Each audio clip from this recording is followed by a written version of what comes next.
बिस्मिल्लाहिर्रहमानिर्रहीम। अस्सलामुअलैकुम।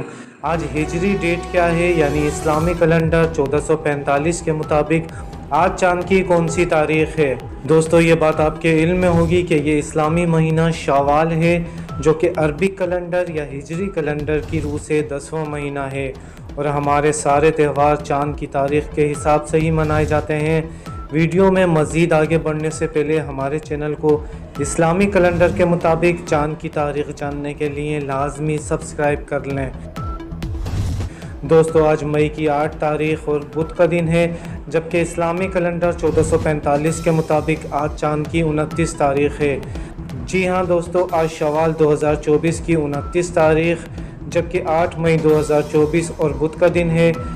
याद रहे, अगर आप ये वीडियो कुछ दिनों बाद मुलाहिज़ा फरमा रहे हों तो पहले नई इस्लामी तारीख़ ज़रूर कन्फर्म कर लें।